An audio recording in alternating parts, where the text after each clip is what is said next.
Bismillahirrahmanirrahim. Assalamu alaikum. This is Waqas Safiq with my YouTube channel Waqas English Academy. कैसे हैं आप लोग सब ठीक है? I hope that all of you will be fine with the grace of Allah Almighty.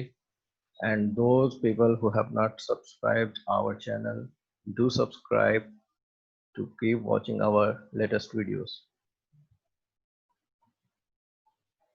आज का जो हमारा टेंस है वो है the future continuous tense. Future continuous tense यानी कि जैसे आपको पता है कि हम कंटिन्यूस सीरीज पढ़ रहे हैं, तो ये द फ्यूचर कंटिन्यूस टेंस हमारा थर्ड टेंस है कंटिन्यूस में। ये किस लिए इस्तेमाल होता है? This tense is actually use, definition है, this tense is used for an action that will be ongoing at particular time in future.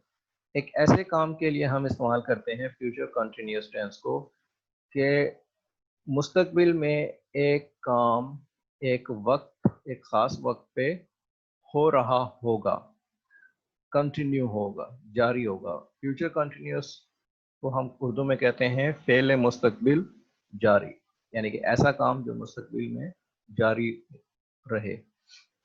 मिसाल के तौर पे मैं अपने दोस्त को कहता हूँ, when you will come tomorrow to me I will be taking lunch.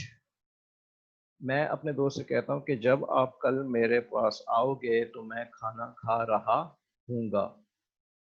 अब इसमें ये बात क्लियर है कि जब वो मेरा दोस्त आएगा तो एक काम हो रहा होगा, वो फ्यूचर में वो काम क्या हो रहा होगा? मैं खाना खा रहा हूँगा। ठीक है, तो इसी तरह when the students will enter into the class, the teacher will be writing an essay.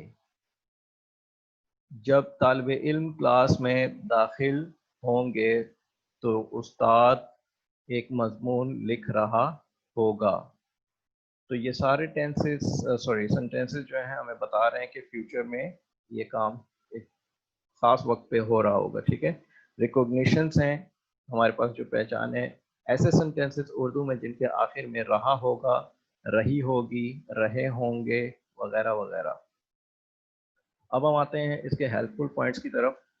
Helpful points हैं, first form of verb plus ING is used in this tense.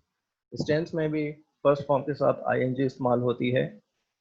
Helping verbs of this tense are shall be and will be, and as you know that shall be is used with only I and we, while will be it is used with all singular and plural names, means he, she, it, they, you, we, I। आप सबके साथ जो है will be लगा सकते हैं, लेकिन shall be सिर्फ I और he के साथ लगेगा।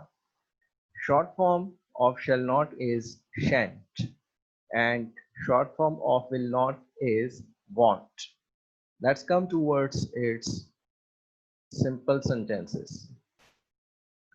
फार्मूला इज, अब यहाँ पे हमने एक बात ध्यान में रखनी है कि फ्यूचर कंटिन्यूस में जो हेल्पिंग वर्ब्स यूज हो रहे हैं, ये दो हेल्पिंग वर्ब्स हैं बेसिकली, एक्चुअली, यानी कि दो हेल्पिंग वर्ब्स हैं। जैसे आपको पता है कि विल और शैल ये फ्यूचर को शो करते हैं, ठीक है, और बी का मतलब है होना, और ये भी हमारा हेल्पिंग वर्ब है, लेकिन ये दोनों को मिलाकर एक हेल्पिंग वर्ब बना है। तो इसलिए हमने कुछ थोड़ा सा ख्याल रखना होगा, वो क्या है हम आपको भी बताएंगे।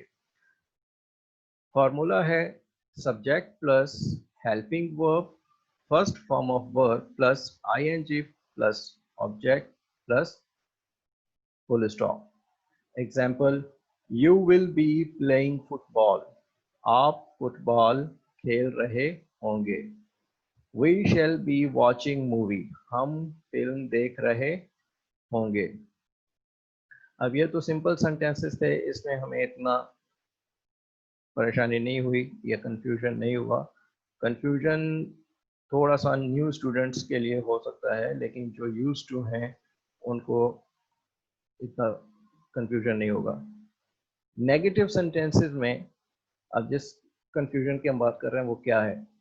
कुछ स्टूडेंट्स जो होते हैं वो इस चीज़ में अपने आप को कंफ्यूज रखते हैं कि सर हम विल नॉट बी लगाएं या विल बी नॉट लगाएं। अब हेल्पिंग वर्ब जब हमारे पास दो होते हैं डिफरेंट, तो नोट जो है उनके दरमियान में लगेगा। जैसे आप फार्मूला में देख सकते हैं, subject plus helping verb plus not plus be plus first form of verb plus ING plus object plus full stop. Example है, you will not be playing football, आप फुटबॉल नहीं खेल रहे होंगे। We shall not be watching movie, हम फिल्म नहीं देख रहे होंगे। Now let the point be noted here कि हमारे पास जो नेगेटिव सेंटेंस है इसमें हमने लिखा है you will not be playing football, और कुछ स्टूडेंट्स या कुछ लोग इसको यू लिखते हैं या पढ़ते हैं यू विल बी नॉट, यानी कि वो विल के बाद डायरेक्ट बी लगा देते हैं और बी को जो है नोट की जगह पे ले आते हैं और नोट को बी की जगह पे ले जाते हैं। तो इस वजह से वो इसमें कंफ्यूज रहते हैं, लेकिन इसमें कंफ्यूजन की ज़रा भी बात नहीं है।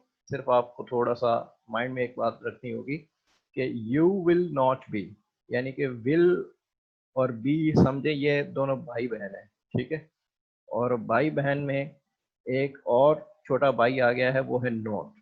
तो इस तरह से आपने इसको याद रखना है, ठीक है। विल जो है बड़ा भाई है और बी जो है छोटा भाई है, लेकिन इनके दरमियान में हमने नोट बहन के तौर पे लगा दिया है। तो ये जो है अब आपको याद रहेगा इंशाल्लाह।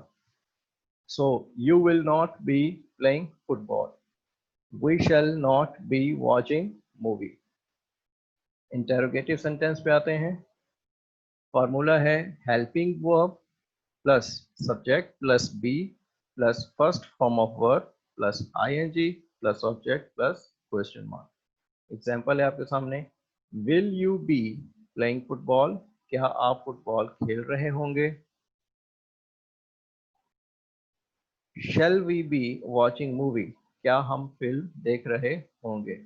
अब इसमें आपने क्या करना है, सब्जेक्ट से पहले विल और शैल को लेके आना है, उसके बाद आपने सब्जेक्ट के बाद बी लिखना है, तो उसके बाद आपकी मेन वर्ब यानी कि ING form of the verb and then object then question mark, ठीक है। इसी तरह आप अपने मुताबिक सेंटेंसेस बनाकर अपनी प्रैक्टिस कर सकते हैं। जैसे will teacher be writing an essay, will principal be attending meeting, ठीक है। इस तरह के आप अपने सेंटेंस बना के अपनी मजीद प्रैक्टिस कर सकते हैं। आगे चलते हैं। Negative interrogative sentences formal. Helping verb formula है हमारे पास, helping verb plus subject plus not plus be plus first form of verb plus ING plus object plus question mark. Example, will you not be playing football, क्या आप football नहीं खेल रहे होंगे। Shall we not be watching movie, क्या हम फिल्म नहीं देख रहे होंगे। And now let's come towards last, that is informal. Formula is in front of you, helping verb plus not plus subject plus be plus first form of verb plus ing plus object plus question mark. Example, won't you be playing football, क्या आप football नहीं खेल रहे होंगे। Shan't we be watching movie, क्या हम फिल्म नहीं देख रहे होंगे। तो ये था हमारा आज का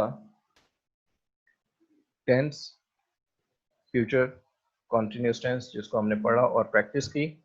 अब आप इसके सेंटेंसेस बनाएं और अपने आप को मज़ीद बेहतर से बेहतर बनाएं, और इंशाल्लाह आने वाली हमारी जो टेंसेस के बाद जो हमारे न्यू एक जो सेट होगा वो पूरा एक एक्टिव एंड पैसिव वॉइस का होगा। हम एक्चुअली अपना लैंग्वेज कोर्स जो है ये प्रॉपर एक सीक्वेंसली लेके आएंगे जिसमें बेसिक टू एडवांस लेवल तक आपकी ग्रामर को हम कवर अप करेंगे, ठीक है। तब तक के लिए अपना ख्याल रखिएगा। अल्लाह हाफिज़।